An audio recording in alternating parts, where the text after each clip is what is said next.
السلام عليكم الخوت العزاز، كي دايرين؟ لاباس عليكم؟ مزيانين؟ احوال طيبه؟ نتمنىكم تكونوا بخير وعلى خير وما ناقصكم حتى شي خير. الخوت العزاز، ما تبخلوش علينا باللايكات ديالكم، واللي مازال ما اشتركش في هذه القناه اش كتسنى؟ اشترك اخويا واشترك اختي باش تبقى توصلوا بالجديد لهذه القناه هذه. غادي نوصلوا الرساله ديالنا لاعلى السلطات ورجال الشرفاء هذه البلاد على ان الاسره ديال يوسف الزروالي تتعرض للمؤامره، وكلنا الاخ الزروالي والعائله ديالو اللي كيبغي هذا الكلام هذا وكيبغي كلام الحق ويآزر الناس المظلومين يتفضل عندنا ويشرفنا في هذه المنصه هذه ويخلي البصمه ديالو. ما نوصيكمش اش ديروا. الخوت العزاز، واحد النهار خصكم تعرفوا ان العيتيات تعرفوا بعض الكوارث اللي كتوقع ما وراء الكاميرا. واحد النهار كنا انا والزروالي والاصدقاء كنا في الجهه ديال السعيديه، حتى الطوموبيل ديالو دخلنا خرجنا كنجبروا السياره ديالو مشرطه من الباب القداميه حتى الاخر ديالها، يعني من الاح حتى للزي. يعني ملي خرجنا وجبرنا السياره مشرطه عرفنا ان هذا اللي شرط هذه السياره هذه كيعرف الزروالي وكيعرف السياره الزروالي وكيعرف ان هذا الطوموبيل هذه ديال الزروالي، اذا يعني متربصن به في اي مكان وفي ما مشى وفي ما جا. طلع لفرنسا، مشات العصابه تنقلت حتى تما وكتربص به، وحاولوا على انه باش يسرقوا ليه السياره، ولكن ملي جبروا الامور مطوقه بعدوها لواحد المكان حطوها ومشاو بحالهم. برافو الاخ الزروالي اللي حط واحد الديكلاراسيون ديالو، او كما كنقولوا شكايه الامن، شكايه ديال الحمايه ديالو، او شكايه مسبقا لولا كان وقع شي حاجه لهاد السياره، او نجبر فيها من بعد شي حوايج، او نجبر فيها الغبره، او نجبر فيها المخدرات بعد الجعاب ديالها وبعد الاماكن مخبيه ما كنشوفهاش، انا ما كنتحملش المسؤوليه. يعني انا ماشي خدمتي هذه، انا واحد انسان مسالم، واحد انسان كنبغي غير الخير، واحد انسان كنبغي بلادي، واحد انسان عفوي، واحد انسان ما عنديش مع المشاكل، وعندي غير مع الكرم، وعندي غير مع المعاملات البسطاء والفقراء. ولكن لولا ما كانوش هاد الشمايت هادو اللي متربصين به، حتى الحمد لله حتى لحد الساعه مازال الاخ الزروالي غادي تشوفوه في الجبال وتشوفوه في اي مكان اللي ديال الخير. الخوت العزاز، باش تعرفوا واحد الحاجه، على ان المؤامره اللي كتامر حاليا دابا على الزروالي على الاسره ديالو اللي داخل ارض الوطن، كيف ما كنتو شفتوا بعض القنوات اللي كانوا جاو تهجموا على الزروالي حتى للمنطقه فين كيسكن، وكانوا جاو للقهوه وكانوا كيتربصوا كذا حتى تقربوا للقهوه او الكافي اللي كيسكن حدا الزروالي باش يستفزوه ونوض المشاكل ونوض الدبيزه. لكن لا دابا داروا بغاو يديروا دابا ستاج للاخر، دابا راهو بغاو يطلعوا شويه النيفو. اخوتي العزاز، كيف ما كتعرفوا جميع المؤامرين اللي كيتامروا على الزروالي يتجمعوا في عين المكان وتجمعوا في مكان واحد، يتربصون، كيفكروا، كيعطيو الاراء ديالهم، كيناقشوا اشنو غادي يديروا، شنو باش غادي ننتقموا من الزروالي. الزروالي دابا راه في فرنسا، ولكن حنا كيفاش غادي نديروا ننتقموا منه؟ احنا كنطلعوا الام ديالو وتمشي وتجي في المحاكم، احنا كنديروا الشكايات بالام ديالو. لا دابا خصنا ننتقموا. هادشي اللي خصهم يفهموه السلطات، وهادشي اللي خصهم يفهموه الرجال الشرفاء ديال البلاد هذه. راه هما دابا كاينه مؤامره على العائله الزروالي باش ينتقموا من الزروالي. راه هادشي اللي كاين. الام ديالو حنا كنشهدوا بها واحد الانسانه طيبه، الام ديالو واحد الانسان ما عندهاش مع المشاكل وحريق الراس، ومع ذلك هاد العصابه اللي تابعه الزروالي اللي كتامر على عائله الزروالي بغات تدخلها في مشكل، وبغات تدخلها في اي مشكل بغات تدخلوا فيها، لدرجه ان تهموها بالنصب والاحتيال، تهموها في مشاركه خيانه الامانه. المهم ما خلاوهم ما شاركوا فيها اخوتي. ولكن دابا شنو؟ لا دابا خصنا نمشيو للاخ ديالو اللي كانت كتجيه مؤامره باش يتربصوا به وينوضوا معاه المشكل. واحد النهار كان اتصل بيا الاخ احمد، انا عاد كنتذكر بعض الحوايج اللي صراحه راس كيضرب. واحد النهار كان اتصل بيا الاخ احمد، وكنت داير لايف بلي مره راكم عاقلين، وكان اتصل بيا قال لي واحد السيد راه كيسبني وكيعايرني وكيقول لي نتلاقاك في القوس، في واحد البلاصه كيقولوا القواصه، ولا في واحد البلاصه في مكناس، ما كنعرفش انا الاحياء في مكناس كامله، غير كنسمع بعض الاحياء. قال لك اتصلوا به كيهدوه وكيتحداوه يتلاقاوه في واحد البلاصه الفلانيه. انا بغيت نفهم دابا هاد المساخط الوالدين، دابا هاد اللي كيتامروا على الزروالي، عندكم مشكل مع الزروالي ما قديتوش عليه، كيف ما قلت لكم البارح في اللايف، ان الزروالي رقم صعب، هذا باش نكونوا عارفين، رقم صعب على الضعفاء، رقم صعب على الجهال، رقم صعب على الكولير. هذا علاش دابا ملي ما تقدوش عليه خصنا نحاولوا كيفاش ننتقموا منه باي وجه كان، باي وجه كان، يا بالاخ ديالو، يا بالزوجه ديالو، يا بالام ديالو، يا بختو، يا باش ما كان. البنت اختو الصغيره وما هناوهاش، بنت اختو الصغيره ما هناوهاش، خرج قلوج وخرج ديك السرباي وخرج التريك، هاد الكلاب كاملين بقاو كيعايروا فيها بواحد الوقت وكيحطوا عليها بعض الاتهامات باطله قد باقا تجبل. ولكن الحاجه اللي خصكم تعرفوا على ان هاد الاسره هادي كتعرض للمؤامره، وهادي اللي سالت ناس السلطات باش تعرفوا شي حوايج، غتعرفوا شي حوايج من شاهد عيان، من شاهد الحق، من واحد الانسان اللي انا عاشت ديك الناس هادوك وعرفتهم مزيان. العصابه كتربص بها وكتجي حتى لعين المكان. الفيديوهات ديال الحي ديالو، ديال المنزل ديالو، كانوا كيتباعوا بفلوس غير باش يعرفوا فين ساكن. خرج المتشعوذ، سمعوني مزيان السلطات الله يجازيكم بخير، راكم نتوما تاج فوق راسنا، والشرفاء ماشي المفسدين. راه الشمكان المتشعوذ كاين مؤخرا شنو قال؟ قال لك انا راه نخرج في الزروالي نصفيها له. هايدا كيقولها اش نقول لكم، كيقولها براسو مرفوع. واش ما كاينش قانون؟ ما كاينش، ما فهمتش انا ما باغي شي حوايج ما بغيتش تفهموا لي.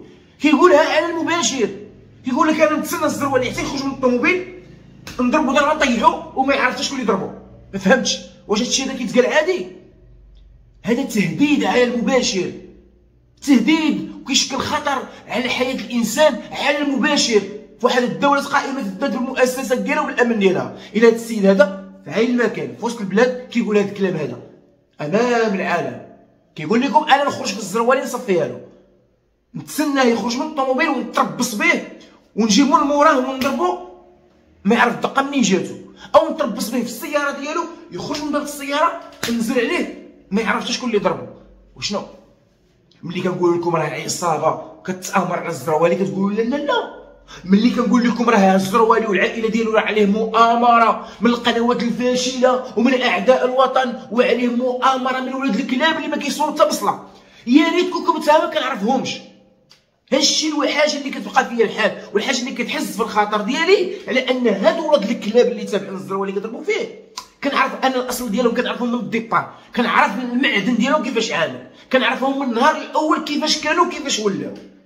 علاش كنقول لكم انا كنعرفهم مزيان وكيبقى فيا الحال ملي كنشوف قشور الدنجل وبغاو يترجلوا وحتى هما بغاو يقولوا راه هما متمكنين وعندهم كلام وعندهم كذا وعندهم هادي وعندهم هادي.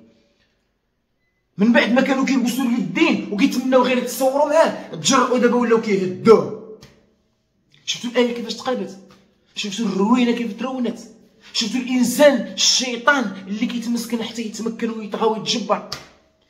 راه عداد منهم اخوتي العزاز دابا اللي كيحرضوا على الزروالي واللي كيتامروا على الزروالي كانوا كيتمسكنوا باش يتمكنوا فعلا، تمكنوا وتقواو وتجمعوا وداروا يد في يد ومدعمين من جهه الله اعلم منين جايه، جهه خارجيه ولا جهه معاديه للوطن ولا من جبهه الطبقه ديال الشنقريحه والتبون والطبقه ديال البوصبع. يعلم الله اخوتي العزاز هاد الاعداء ما بقيناش كنعرفوهم ملي كيتولدوا لينا. كنا مع واحد ولينا مع جوج ولينا مع 10 ولينا مع 20 ولينا مع 30 ولينا مع 40 ولينا مع 50 ولينا مع 100. اذا هاد الناس هادو كيزيدوا يتكاثروا وحنا بالحقيقه تقال اننا كنضعفوا وضعفنا بزاف، ماشي كنضعفوا عفوا كنضعفوا. ضعافنا بزاف، ولاو الرجال ولاو معدود على رؤوس الاصابع اللي متشبتين بالقضيه وكيتكلموا وكيدافعوا على الحق وكيدافعوا على الاخ ديالهم اللي هو يوسف الزروالي. الانسان راه ماشي غير تقول له خويا راه صافي غير من حنجره الفوق، خويا راه خص يكون اخ في مواقف الصعبه وتكون رجل المواقف. تشوف خوك غادي يطيح تقاتل وحاول غير توصل صوتك، شي ما قدرتيش تقدم والو ولو غير كلمه زوينه، غير كلمه طيبه، شي غير كلمه طيبه راه الصدقه. كتشوف الانسان اللي انت كتعرفه حق المعرفه يتعرض للمؤامره والظلم والحقره، الله اكبر، وما نتكلموش زعما شنو قطعوا لنا الراس. اصلا كاين غير الجلد على العظم، انا نطيروا الراس بلا ما تحتاجوا تعذبوا راسكم. شنو زعما واقع كاع؟ حلوين كنسمعوا الام ديالو مسكينه عايشه معذبه، ها هي في الرباط، ها هي هنايا في المحكمه، دابا ولاو عاوتاني الاخ ديالو كاين شي وحدين كيتربصوا به، الو نتلاقاوك نديروا لك نفعلوا لك. الله يا ود، كيفاش دابا الانسان غادي يعيش الحياه ديالو بطمانينه، وكيفاش غادي الانسان يعيش الحريه ديالو في هاد البلاد وهما كيتربصوا به باغيين يأذيوه؟ كيفاش هاد الاسره الزروالي غتعيش الحياه ديالها بامن وامان ولا اعداء يتربصون بالحي ديالهم؟ كيفاش؟ حشومه عيبوها الزروالي رقم صعب على الكلاب الضاله، اقسم بالله الا رقم صعب. شنو ما كانش رقم صعب والله ما يقلبوا على الام ديالو ولا يقلبوا على الاخ ديالو ولا يقلبوا يضربوا له في الزوجه ديالو ولا يضربوا له في خوتو ولا يضربوا له في الاسره ديالو ككل.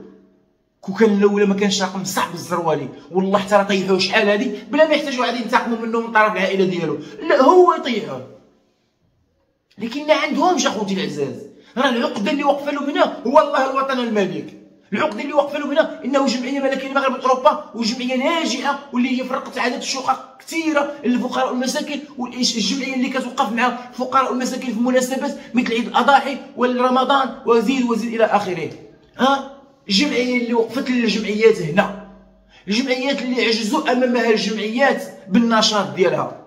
كاينه جمعيات ولكن النشاط مخفي، كاين عدد الجمعيات في البلاد كثيره لا تعد ولا تحصى ولكن النشاط ديالهم ما كاينش، الله اعلم.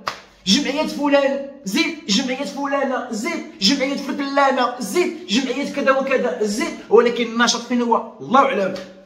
كتشبر شي دعم كنشبر ومن بعد هذاك الدعم كتقوم بالنشاط ديالو لا. شنو ناعسين. وملي كتشوفوا واحد الجمعيه بظرف عام دارت بوم، دارت واحد الانجازات اللي عجزوا عليها بعد الشميت، دابا شنو ما قديناش على الزروالي. غنشوفوا كيفاش ندوزو، كيفاش نلووا ليه دراعو. دابا مشينا ليه الام ديالو لوينا له الدراع اليمين، دابا نلووا له الدراع ديال الشمال ونلووا له رجلو شنو نقول لكم؟ راه الضغط يولد الانفجار اخوتي العزاز، والله العظيم الى الضغط يولد الانفجار. ونزيد لكم حاجه، حيت ما باغيين نوصلوا لواحد الهدف راه ما غاديش توصلوا ليه. الا كنتو باغيين تطغيو وتخرجوا الزروالي وتنفجروا الزروالي كما قلت لكم الضغط يولد الانفجار، هذيك ما تسناوهاش. الزروالي عنده مشكل مع اشخاص معدوده، ما عنده حتى شي علاقه مع المسؤولين ولا السلطات ولا المؤسسات ولا البلاد ديالو ولا الملك ديالو، وما عنده حتى شي علاقه مع الانفصاليين. الا فري عنده علاقه مع الانفصاليين عطيونا الدليل، هاتوا برهانكم ان كنتم صادقين. لو كان الزروالي عنده يد مع الجراند وعنده يد مع الخونه، يلا عطيونا الدليل. ونزيد لكم حاجه، اقسم بالله لو كان الزروالي عنده يد مع الخونه حتى راه فرشوه شحال هادي، حتى راه فتحوه شحال هادي. ما يخليوهش يتعاون مع بلادو، ما يخليوهش يتعاون مع الفقراء، ما يخليوهش يهز الرايه، وما يخليوهش يطلع للجبال ويتعاون مع الفقراء والمساكين، ما يخليوهش وزيدوا الاحاطه طويله. عنده علاقه كتقولوا غير من الحجره الفوق. والاغلبيه ديال الكلاب الضاله اللي كيتكلموا على علاقه الزروالي مع الانفصاليين اقسم بالله الا هما اللي عندهم علاقه مع الانفصاليين. اكبر خداره واكبر خوانه. والارشيف ديالكم خانز. ها اللي ديجا ضرب في بلاد قال انها ديكتاتوريه، ها اللي ديجا ضرب في الملك قال الملك فاشل، ها اللي ديجا كان ضرب في المؤسسات وضرب في النساء العسكر وقال ان القضاء يصرف الاحكام فوق العاهرات، ها اللي ما خليتو ما قلتو. الان ها هما احرار كيتسالف على شيء لم يكن، بحال ما قالوا والو. شنو قلتي؟ ما قلتي والو، ما قلت والو. دابا هما في المراجعات نسير هنا واجي هنا. شفتوا خوتي العزاز كيفاش ولينا عايشين ما بقيناش كنفهموا شي حاجه، والله ما بقينا كنفهموا شي حاجه. انا بعدا واحد ما بقيت كنفهم والو. ولكن رسالتي للسلطات، اي حاجه وقعت لعائله الزروالي، هذه رساله اللي غادي نختموا بها هذا اللايف هذا او هذا الفيديو هذا، غادي نحط لكم ربما على كعرض الاول. الحاجه اللي غتوقع للاسره ديالو، حنا كنعرفوا الاسره الزروالي، الام ديالو، الاب ديالو، الاخ ديالو، اختو، بنت اختو، اي حاجه اللي كتعلق بالعائله الزروالي راه ما عندهم حتى شي عداوه مع شي واحد. شي لو وقعت لهم شي حاجه الا من طرف الناس اللي كيتامروا على الزروالي باش يضيعها، باغيين ينتقموا من الزروالي باش ياديو ليه الاخ ديالو ما عنده حتى شي علاقه بالتجاره او كاين شي حاجه او ممنوعات او مجرم او الى اخره. الاخ ديالو مسكين راه خدام على راسو، مقابل عائلته، مقابل وليداته، هادشي اللي كاين. الام ديالو كذلك، الاب ديالو كنعرفوه جالس في الدار مسكين مريض، الام ديالو الاخ الزروالي اللي كيتعاون مع عائلته، لا حول ولا قوه الا بالله. كيفاش هاد الاسره هادي اللي بغاو ما تلصقوا ليها شي تهم ما كايناش، تربصوا بالاخ ديالو باش تحطوا ليه الحشيش، تمشيو تحاولوا كيفاش تقربوا للمنزل ديال الام الزروالي باش تدخلوا ليها الحشيش. هادشي راه كانوا كيديروه شحال هادي، كانوا كيفكروا يديروه شحال هادي الناس اللي كتامر على الزروالي. دابا ولينا كنسمعوا شي حاجه كبيره على هادشي هذا. المهم ما عليناش، حنا مستمرين في النضال ديالنا من اجل كلمه الحق والدفاع عن المظلومين، وكذلك الاخ الزروالي راه مظلوم، هذا علاش حنا كندافعوا عليه رغم انه ما وقفش على الدفاع ديالنا، فران ومقيد الحومه وكلها كيتكلم على حقه. الفرق بين الزروالي وهاد المنافقين هو ان الزروالي عنده جرأة قويه، يتحدث عن الحقوق ديالو ويتكلم ويدافع عن الحقوق ديالو، بالعكس الكلاب الضاله اللي ما قدرنش انهم حتى يحكموا في اللي في جنابهم. المهم اخوتي الاعزاء الرساله باينه واضحه. كان معكم خوكم العصري، نتلاقاو ان شاء الله في شي فيديو مقبل ان شاء الله. السلام عليكم.